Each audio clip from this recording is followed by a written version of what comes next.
যে নারীকে আল্লাহ ভালোবাসেন তাকে দুনিয়াতে এই 5টি কষ্ট দেন। প্রিয় ভাই, নারী অথবা পুরুষ যাকে আল্লাহ সুবহানাহু ওয়া তাআলা দুনিয়াতে ভালোবাসেন তাকে এই দুনিয়াতেই পরীক্ষা করেন। আর পরীক্ষা কিভাবে করেন একমাত্র আল্লাহ সুবহানাহু ওয়া তাআলাই জানেন। আর যখন আপনি কষ্টের মধ্যে থাকবেন তখন সবুর করবেন। সবুর মানে শুধু খালি মুখে বলা নয়, আপনার যে কষ্টেতে আপনি আছেন সে কষ্ট গলা যতই কাছের লোক হোক, নিজের লোক হোক, তাকে বলবেন না। কি কষ্ট দুনিয়াতে পেলে বুঝবেন।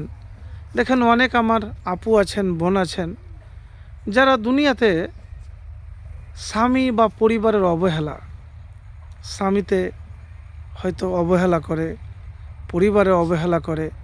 যদি ওই নারী আল্লাহর কাছে ধৈর্য ধরে সবুর করে দোয়া করতে পারে তাহলে নিশ্চয় আল্লাহর ভালোবাসা লাভ করতে পারবে।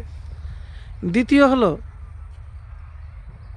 যে বিচ্ছেদ বা একাকিত্বর কষ্ট।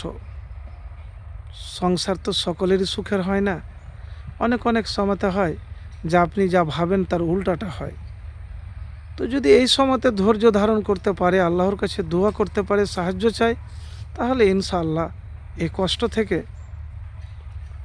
আল্লাহ তাআলা তাকে দ্রুত মুক্তি দিবেন। 3 নম্বরে হলো মানুষের অন্যায় সমালোচনা। বিনা কারণে একটা ইলজাম লাগিয়ে দিল, আপনি ভালো তবুও কিন্তু অপবাদ লাগিয়ে দিল যে জানো এই মেয়েটাই খারাপ, এর চরিত্র খারাপ। তো ওই সময়তে যদি সবুর করতে পারেন, আল্লাহর কাছে দোয়া করতে পারেন, আল্লাহর ভালোবাসা লাভ করতে পারবেন।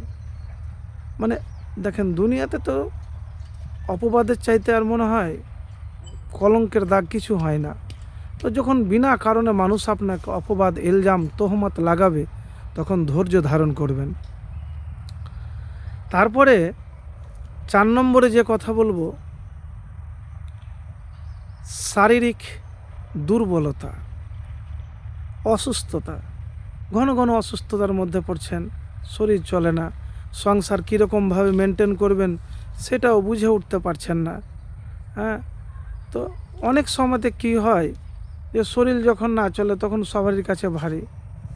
তো ওই সময়তে আল্লাহ সুবহানাহু ওয়া তাআলার কাছে দোয়া করলে, সাহায্য চাইলে, সবুর করলে আল্লাহ অবশ্যই আপনাকে ভালোবাসবে। 5 নম্বরে যেটা বলবো, আত্মীয় স্বজনের কষ্টদায়ক আচরণ। আত্মীয় স্বজন বুঝেন, যারা রক্তের সম্পর্ক, আপনার বোন, ভাই, যে কেউ হোক, তারা আপনাকে ব্যবহার করে। ব্যবহার বুঝেন, মানে আচরণ ভালো করে না। আপনার হয়তো তারা উঁচা, আপনি নিচে, আপনার সাথে ব্যবহার মোটেই ভালো করে না। বা আপনাকে হয়তো স্বার্থে কাজে লেগেছিল, ব্যবহার করতে পেয়েছিল ভালো, এখন কাজে লাগাতে পাই না, ব্যবহার করতে পাই না, ভালো বলে না। তো সবচাইতে জীবনের কষ্ট দুনিয়াতে কি জানেন? আপন মানুষ যখন আপনার সাথে খারাপ ব্যবহার করবে। তো ওই সময়তে ধৈর্য ধরে আল্লাহ সুবহানাহু ওয়া তাআলার কাছে দোয়া করবেন।